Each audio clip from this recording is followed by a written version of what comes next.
Hola, mi nombre es Gonzalo Medina Arellano y soy profesor del Departamento de Matemáticas de la Universidad Nacional de Colombia. Hoy vamos a terminar nuestro capítulo dedicado a las funciones hablando de los productos generalizados. La idea acá es generalizar la noción de producto cartesiano entre conjuntos de un par de conjuntos a una colección arbitraria de conjuntos, una colección no vacía de conjuntos. Recordemos que ya en una sesión anterior habíamos generalizado algunas de las operaciones básicas conjuntistas. Ya habíamos hablado de uniones e intersecciones, no solo para un par de conjuntos, sino para familias arbitrarias de conjuntos. Bueno, para el caso de las intersecciones, familias no vacías de conjuntos, y en el caso de las uniones sí podíamos tener familias arbitrarias, incluso vacías, de conjuntos. Lo que vamos a hacer en esta sesión es ahora generalizar a una colección arbitraria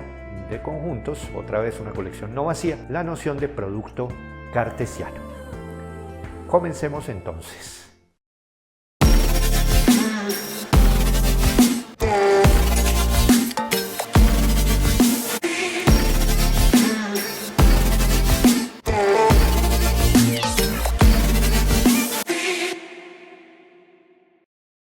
Recordemos entonces que, dados un par de conjuntos A y B, nosotros ya vimos que podemos formar el producto cartesiano de A con B y lo denotamos A cruz B, y este conjunto está formado por todos aquellos pares ordenados de la forma X, Y, en donde X es un elemento de A y Y es un elemento de B. A X lo denominábamos la primera componente de la pareja X, Y a Y la segunda componente. Bien, ahora que ya tenemos a nuestro alcance el lenguaje de las funciones, podemos notar un hecho acá muy importante de este producto cartesiano, y es que el producto cartesiano no viene solamente dado por el conjunto A cruz B, sino que hay un par de funciones que están involucradas también en la definición del producto cartesiano. Y estas funciones son las que se denominan las proyecciones. Entonces vamos a tener un par de funciones que tienen como dominio al producto cartesiano. Una de ellas que va del producto cartesiano hacia A, la primera proyección, y la otra que va del producto cartesiano hacia B, la segunda proyección. Estas proyecciones es usual denotarlas con la letra minúscula griega pi. Entonces tenemos pi sub 1, la primera proyección de A cruz B hacia A, y pi sub 2, la segunda proyección de A cruz B hacia B. ¿Cómo están definidas estas dos proyecciones? Entonces, la primera proyección toma un par ordenado A, B, por ejemplo, y lo envía en A, en su primera componente.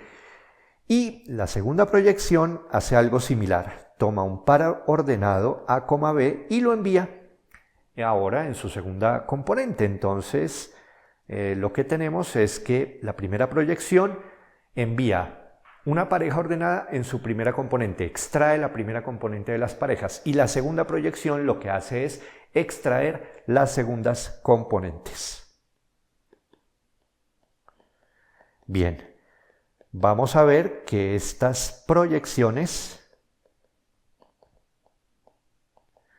de hecho, son funciones sobreyectivas siempre y cuando A y B sean conjuntos no vacíos.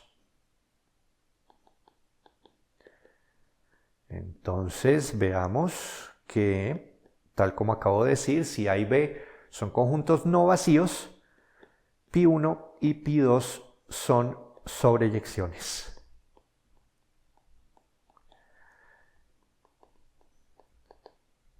Bien, la manera de verlo es muy sencilla. Veamos, por ejemplo, la situación para la primera proyección. Recordemos entonces, la primera proyección tiene como dominio A cruz B, el codominio es A, y esta primera proyección lo que hace es, a un par ordenado A, B, lo envía en su primera componente. Bien, queremos ver que esta función es sobreyectiva, así que lo que debemos hacer es tomar un elemento arbitrario en el codominio y garantizar que tiene una preimagen. Entonces tomemos un elemento P, por ejemplo, en A, y debemos encontrar una preimagen para P. Bueno, como B no es vacío, con toda seguridad existe algún elemento en B. Llamemos a ese elemento R, por ejemplo. Existe entonces R en B, y por lo tanto, como P está en A y R está en B, el par ordenado P, R pertenece a A cruz B. Y este par ordenado tiene como primera componente precisamente el elemento que tomamos inicialmente P. Entonces, al aplicarle la primera proyección a este par ordenado, extraemos la primera componente, que es P. En otras palabras, lo que estamos diciendo es que la imagen de este par ordenado mediante la primera proyección es precisamente P. En otras palabras, tal como lo habíamos anunciado ya, la primera proyección es sobreyectiva. Terminemos entonces de escribir lo que acabo de decir. Tenemos entonces que el par ordenado P, R pertenece a A cruz B, y al buscar la imagen de ese par ordenado mediante la primera proyección, obtenemos exactamente nuestro elemento P. Bueno, entonces tenemos que pi sub 1 es una sobreyección. De manera completamente análoga se prueba también que pi sub 2 resulta ser sobreyectiva. Claro, recuerden, siempre y cuando los dos conjuntos que estamos considerando sean no vacíos. Los invito a escribir la prueba para el caso de pi sub 2. Tenemos entonces el producto cartesiano de dos conjuntos y ya sabemos que ese producto cartesiano viene además acompañado de dos funciones, las proyecciones. Vamos a ver ahora que el conjunto A cruz B junto con las dos proyecciones satisface una propiedad muy importante, una propiedad que se denomina, de hecho, la propiedad universal del producto cartesiano. Esta propiedad lo que nos dice es lo siguiente. Tenemos por un lado, dados dos conjuntos A y B, pues su producto cartesiano A cruz B y las dos proyecciones pi sub 1 hacia A y pi sub 2 hacia B. Bien, si llegásemos a tener algún otro conjunto, llamémoslo por ejemplo M, y un par de funciones, una hacia A, llamémosla L1, y otra hacia B, llamémosla L2, entonces inmediatamente vamos a ver que existe aquí una única función, le voy a poner aquí f, una única función f, que hace conmutar estos diagramas. ¿Y qué quiere decir que un diagrama como este conmute? Lo que quiere decir esto es que si tenemos más de un camino entre un par de conjuntos en el diagrama, entonces las funciones obtenidas por cualquiera de los diversos caminos deben coincidir. Aquí en nuestro caso concreto, del conjunto M hacia el conjunto B tenemos por ejemplo acá la función L2. Pero también tenemos otro posible camino de M hacia B, el que nos resulta por composición de pi2 y de f. Entonces, para ir de M hacia B tenemos por un lado el camino dado por L2 y por otro lado el camino dado por pi sub 2 compuesto con f. Decir entonces que ese diagrama por ese lado conmute quiere decir que estos dos caminos, es decir, esas dos funciones, deben ser iguales. Y eso se suele indicar con esos tres trazos diagonales que yo realicé sobre mi diagrama. De manera similar, por el lado ahora de L1, tenemos entonces, para ir de M hacia A, tenemos un camino que es la compuesta de pi sub 1 con f, pero también tenemos otro camino que es el que nos resulta aquí con L1, que también nos lleva de M hacia A.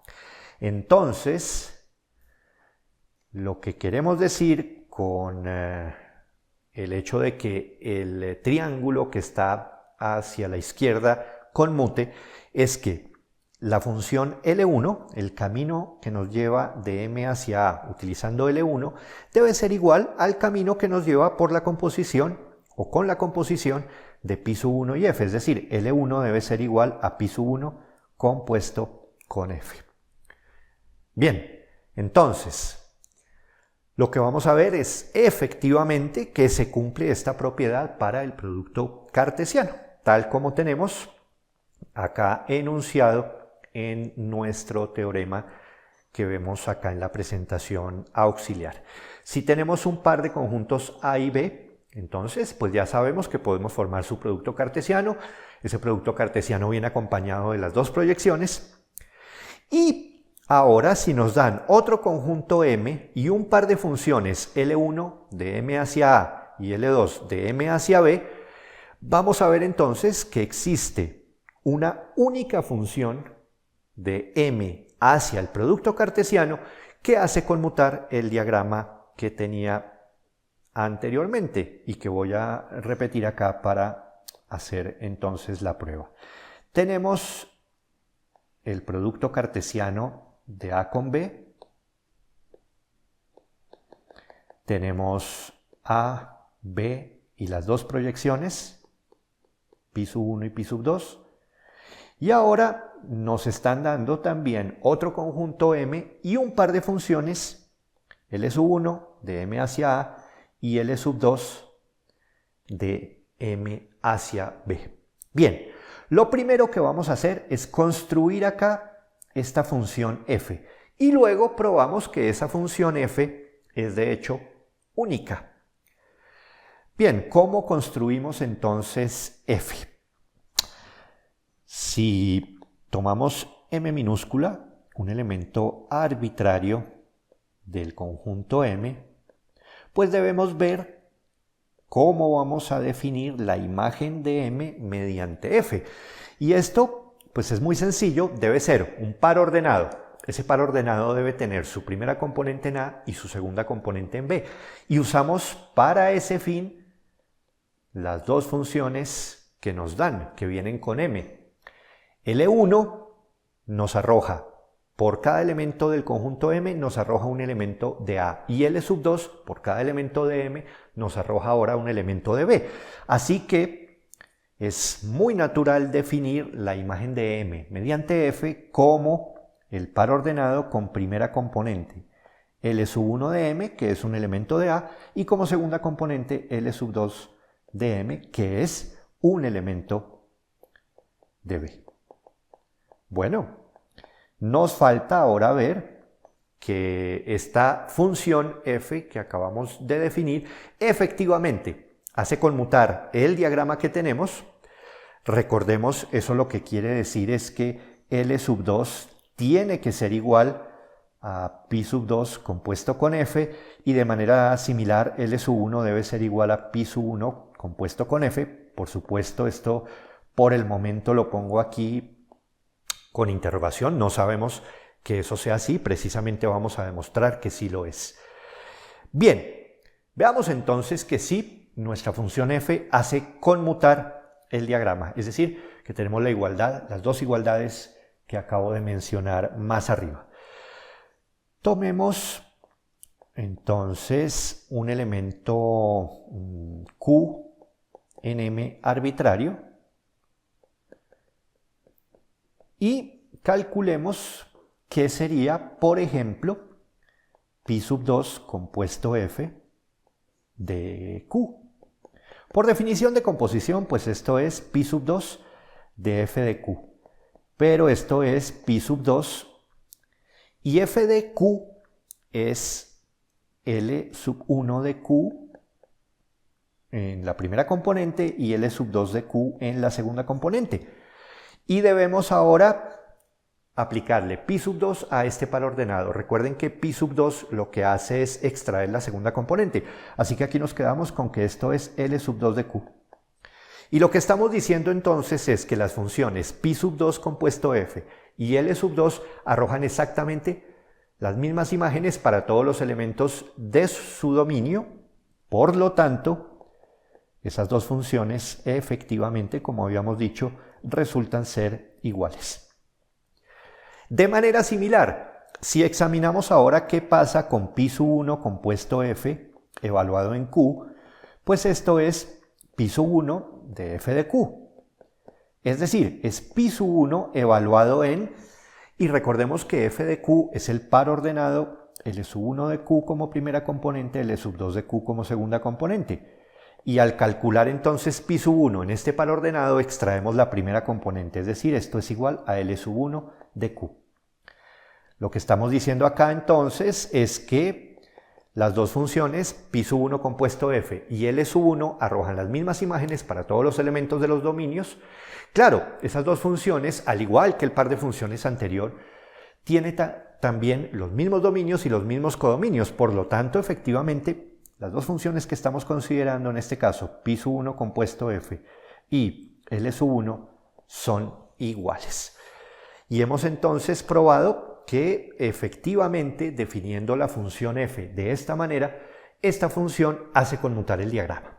Ahora nos falta probar que es la única función que hace conmutar ese diagrama. ¿Cómo vamos a probar que es la única función? Pues vamos a suponer que tuviéramos acá alguna otra, llamémosla g, alguna otra función g de m en a cruz b, que haga conmutar las dos partes de nuestro diagrama. Vamos a suponer entonces que tenemos ahora alguna otra función g que también hace conmutar el diagrama. Entonces lo que tenemos es que, por un lado, L sub 1 es igual a pi sub 1 compuesto f, L sub 2 es igual a pi sub 2 compuesto f, pero también L sub 1 es igual a pi sub 1 compuesto g y L sub 2 es igual a pi sub 2 compuesto g, porque estamos diciendo que g también hace conmutar el diagrama. Bueno, ahora, ¿qué sabemos nosotros de g? Si m minúscula es un elemento de m, entonces nosotros sabemos que la imagen de ese m mediante g pertenece a A cruz B, es decir, debe ser un par ordenado. Entonces, g de m debe tener la forma m sub 1, m sub 2, en donde m sub 1 es algún elemento de A y m sub 2 es algún elemento de B. Bueno, pero veamos entonces quiénes resultan ser exactamente estos m sub 1 y m sub 2. Nosotros sabemos que pi sub 1 compuesta g evaluado en m tiene que ser igual a L sub 1 de m. Pero pi sub 1 compuesto g evaluado en m no es otra cosa que pi sub 1 de g de m. En otras palabras, es pi sub 1 del par ordenado m sub 1, m sub 2. Y recuerden que pi sub 1 extrae la primera componente, así que esto es m1. Y lo que estamos diciendo aquí es que la primera componente de g de m, que nosotros llamamos m sub 1, es precisamente igual a L sub 1 de m. De manera completamente análoga, si examinamos ahora pi sub 2 compuesta con g evaluada en m, entonces por un lado, como pi sub 2 compuesto con g es igual a L2, pues sabemos que esto nos debe dar L2 de m. Pero al evaluar la compuesta obtenemos que esto es pi sub 2 de g de m. Es decir, esto es pi sub 2 del par ordenado m1, m2. Y m2 es la segunda componente que es extraída por pi sub 2. Tenemos entonces que m sub 2 es exactamente igual a L sub 2 de m. ¿Qué estamos diciendo aquí entonces?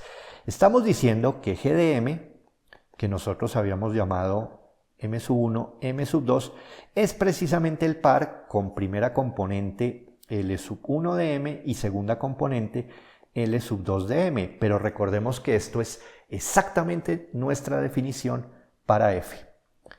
Tenemos así que la imagen de m mediante g coincide con la imagen de M mediante F para todos los elementos M que están en el dominio tanto de G como de F. Por lo tanto, estas dos funciones son iguales. Entonces obtenemos que nuestra función f, tal como habíamos dicho, efectivamente es única, y esto termina entonces la prueba de nuestro teorema y tenemos así la propiedad universal del producto cartesiano. Bien, ya tenemos entonces un primer paso para obtener la generalización de los productos cartesianos. Hemos visto que al tener un par de conjuntos, cuando formamos A cruz B, el conjunto de todos los pares ordenados que tienen primera componente en A y segunda componente en B, no solamente tenemos ese conjunto, sino que el conjunto A cruz B viene acompañado de un par de funciones, las proyecciones, la primera proyección hacia el primer factor A y la segunda proyección hacia el segundo factor B, y el producto junto con sus dos proyecciones satisface una propiedad universal, precisamente la que acabamos de demostrar anteriormente. Lo que vamos a hacer entonces es generalizar todo esto que acabamos de decir, es decir, vamos a considerar ahora una familia no vacía de conjuntos y vamos a formar un objeto que vamos a llamar el producto cartesiano de esa familia. Vamos a ver que ese objeto viene además acompañado de una colección de funciones, las proyecciones hacia cada uno de los factores. Los factores van a ser cada uno de los conjuntos que tengamos en nuestra familia.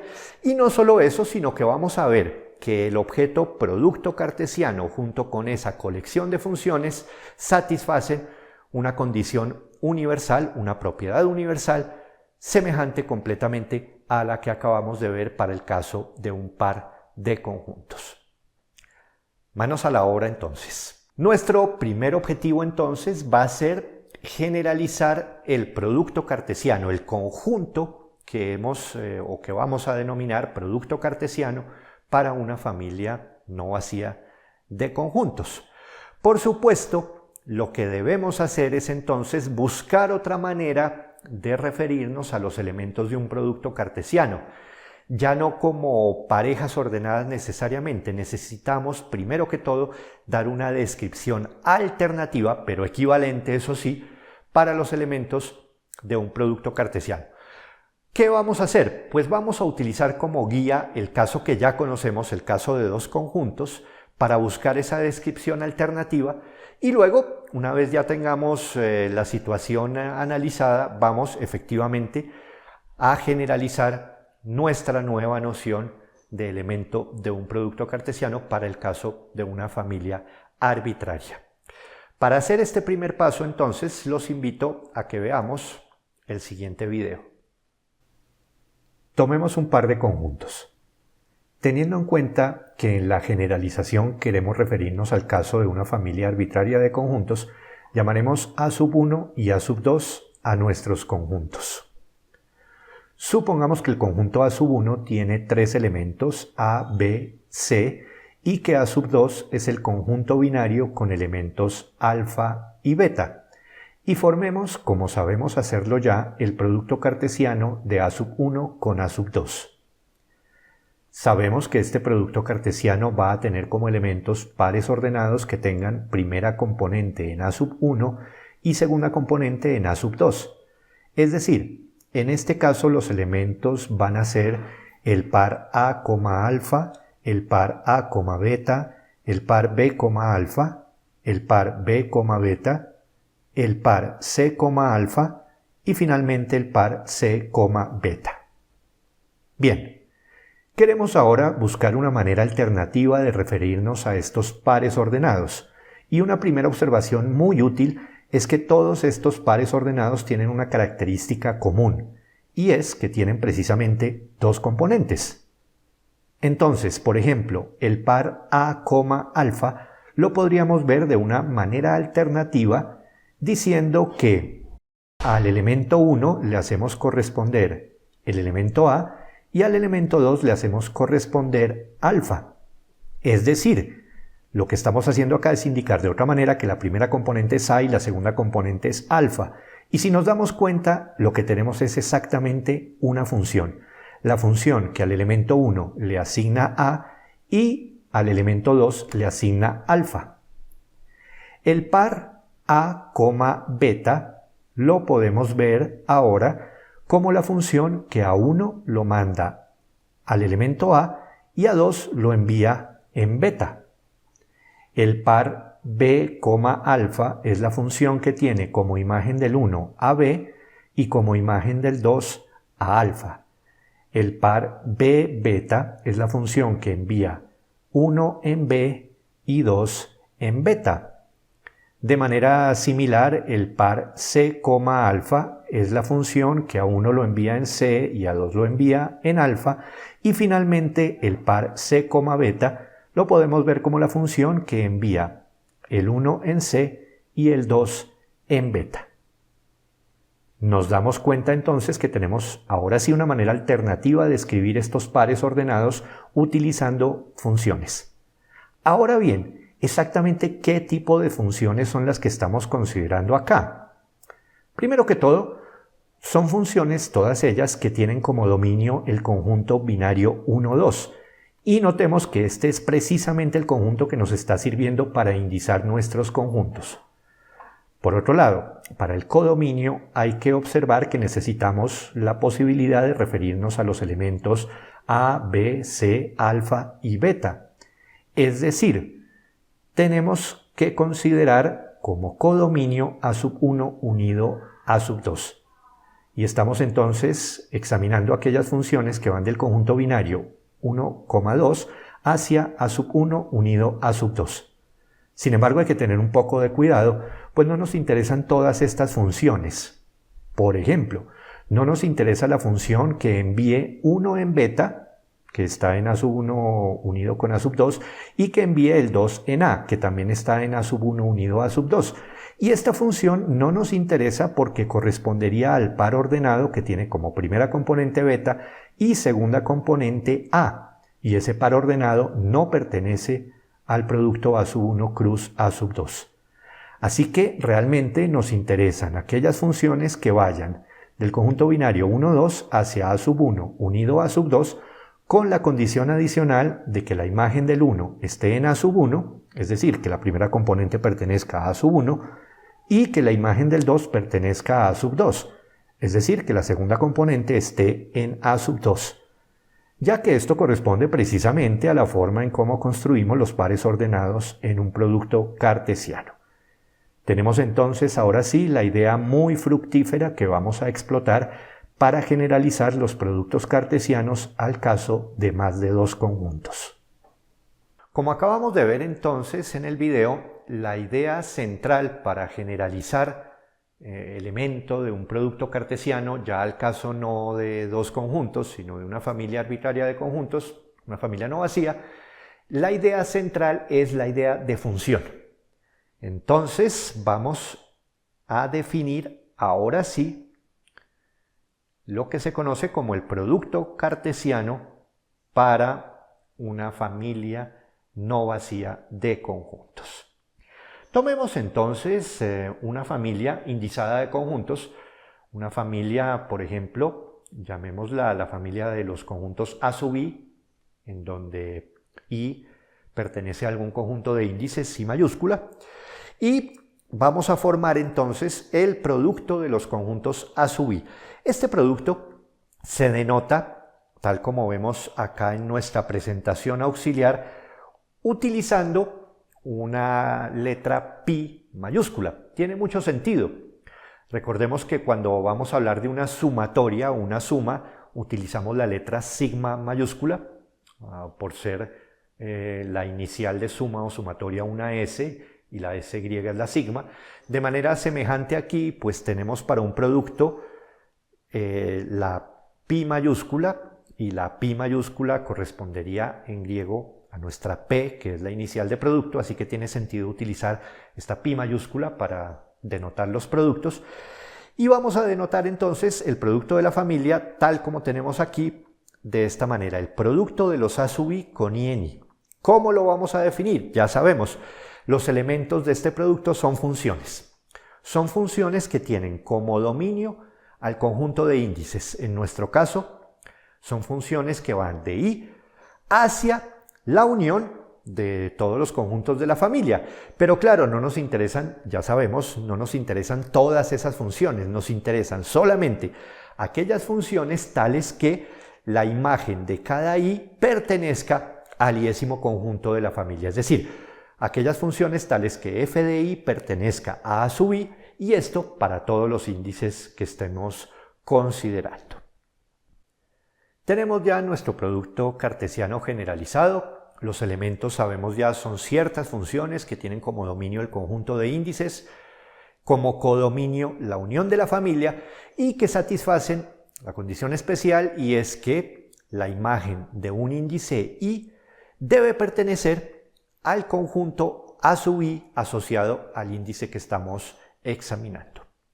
Bien, antes de seguir adelante vamos a introducir algo de notación muy cómoda también, y es que al elemento f de I es usual denotarlo como A sub I sencillamente, y en lugar de referirnos a un elemento del producto cartesiano como la función f, es también muy usual referirnos a los elementos de un producto cartesiano más bien como la colección de sus imágenes, es decir, ya que cada imagen la hemos denotado A sub I, entonces al elemento del producto cartesiano lo denotamos la colección de los A sub I. Bien, nuestro siguiente objetivo va a ser definir ahora, a semejanza de lo que hicimos para el caso de dos conjuntos, definir ahora las proyecciones. Y una vez hagamos esto, probar que nuestro objeto, junto con las proyecciones, satisface una propiedad universal. Bien, primero que todo definamos entonces las proyecciones. La idea es muy sencilla y es exactamente la que tenemos acá en nuestra presentación auxiliar. Si tenemos entonces una familia y formamos su producto, entonces del producto hacia cada uno de los factores vamos a tener una proyección. De manera específica vamos a tener pi sub i, que va a ser una función, la iésima proyección, que va del producto de la familia hacia el iésimo factor, hacia el conjunto A sub I. ¿Y qué hace esta proyección? Pues lo mismo que hacían las proyecciones para el caso de dos conjuntos. La iésima proyección extrae la iésima componente de un elemento del producto. Es decir, al evaluar pi sub I en un elemento de nuestro producto, es decir, en una colección de imágenes, en una colección de ciertos A sub I, pi sub i, evaluado en esa colección, es A sub i, el iésimo elemento de la colección. Bien, vamos a ver ahora que con estas definiciones nuestro objeto producto cartesiano junto con la colección de proyecciones satisface una propiedad universal. El enunciado lo tenemos aquí en nuestra presentación. Yo lo que quiero resaltar es que nuestro enunciado nos está diciendo también, en últimas, que tenemos que unos ciertos diagramas conmutan. Entonces, tenemos el producto de nuestra familia no vacía de conjuntos, y hacia cada factor tenemos aquí la iésima proyección pi sub i.